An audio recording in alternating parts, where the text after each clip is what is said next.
Don't get confused, woman, you're here to clean floors, not pretend you belong with fighters. The words landed like a slap. Ironclad martial arts in St. Louis, Missouri, went completely silent. 8 students stood frozen around the mat, sweat cooling on their skin, eyes shifting between their instructor and the woman near the wall. Near the edge of the room, Renee Walker stopped mopping. Mid-40s, janitor uniform. Name badge crooked from a long shift. She looked up slowly. "I'll be done in a minute," Renee said. Coach Derek Harlan smirked, enjoying the attention. "No," Derek said. "You're done when I say you're done." A few students laughed. Not because it was funny, because nobody wanted to be next. Derek stepped onto the center of the mat, chest out, voice loud enough to fill the room. "This is what happens when people forget their place," he said. "Some of us train. Some of us scrub." Renee leaned the mop against the wall, careful, controlled. She took one step forward, the air tightened. "You want a show?" Renee asked. Derek's eyes lit up. "I want my students to see what real fighters look like," he said, "standing next to what you are." Silence pressed down hard. Renee nodded once. "When this is over," she said, "you apologize." Derek laughed, sharp and cruel. "You'll be apologizing to the mat." Renee didn't argue, because what no one in that room understood was this. She wasn't afraid of being embarrassed. She was afraid of remembering who she used to be. Ironclad soul discipline. Clean mats, bright lights, posters screaming words like honor and respect. But respect here had conditions. Belts mattered, titles mattered, and some people mattered less even if no one said it out loud. Derek thrived on that order. "Circle up," he said. "This is a lesson." The students obeyed. A man in a blue rash guard stared at the floor. A woman with braided hair crossed her arms, tense. Renee stepped onto the mat. No bounce, no stance, no performance.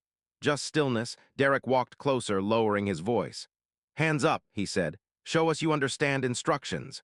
Renee raised her hands, simple, clean, efficient. A few students noticed. Derek noticed too. His smile thinned. He shoved her shoulder, casual, dismissive. Renee didn't move, not an inch. "What's wrong?" Derek said. "Too proud to fall?" "Don't touch me again," Renee said. Her voice didn't shake. That bothered him. "Or what?" Derek said. "You going to report me?" Renee exhaled slowly. Long, measured. The gym faded. Noise dulled. Memory surfaced. Not rage. Control. Renee Walker wasn't the name the fight world remembered. Years ago, they called her Kara Blackout Walker. A professional fighter. A champion. A woman who dismantled opponents with calm precision. She fought in arenas that loved violence and punished mistakes, especially from women who didn't fit the image. She won. Until the night everything ended. It wasn't a loss. It was a sparring session after a title fight. A trusted partner, a bad fall, a body that didn't get back up. Officials called it an accident. The gym called it unavoidable. Kyra called it the moment she lost control. She disappeared the next morning. No interviews, no farewell, no comeback. She buried the name. She chose quiet jobs, jobs where no one stared, jobs where no one tested her, and she made herself one rule: never step onto a mat again. But standing there now, being reduced to her uniform, her skin, her gender, while people laughed because silence felt safer, that rule bent. For dignity, for the students watching, for herself. "Last chance," she said. "Apologize." "You don't give me chances in my gym," Derek replied. Renee nodded once because she already knew he wouldn't stop, and she knew she could. Derek rolled his shoulders like a man preparing for a show. "Watch closely," he said.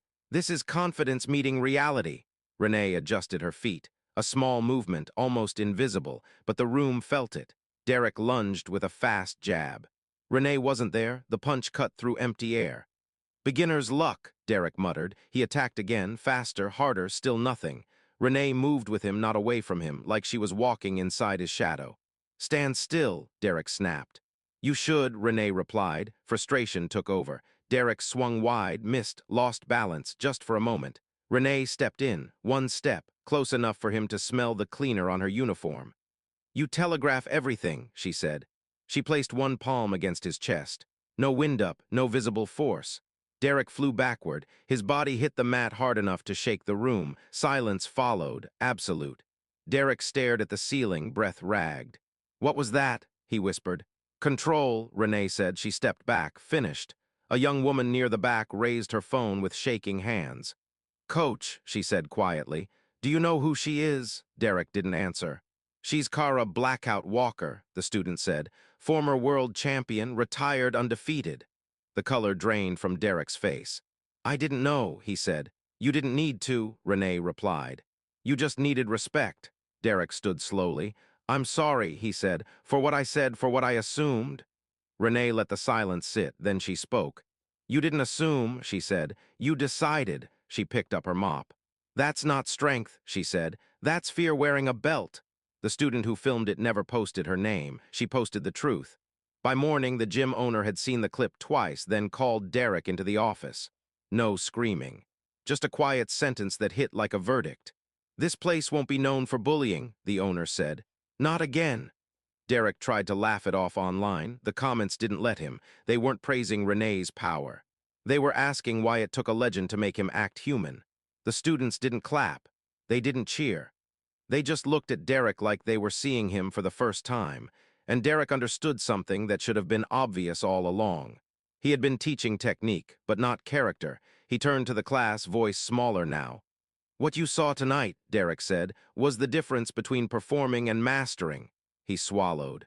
And the difference between confidence and cruelty. No one defended him. No one attacked him. They just waited to see what he would do next. Renee spoke without raising her voice.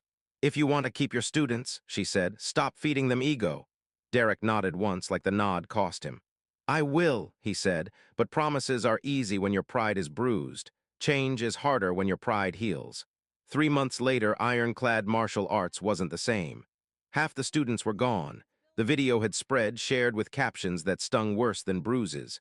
A janitor, a woman, a legend hiding in plain sight. Derek still taught, elsewhere.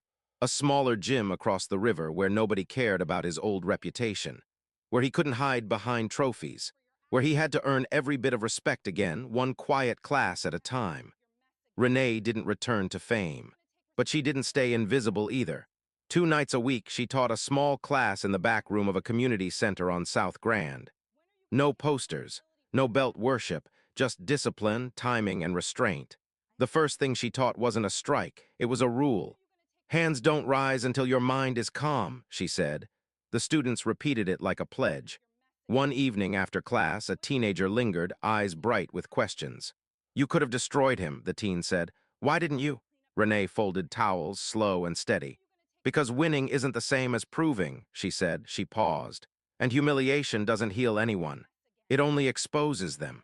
The teen nodded, absorbing the lesson like it was heavier than any technique. Outside, the streetlights buzzed and the city moved like it always did.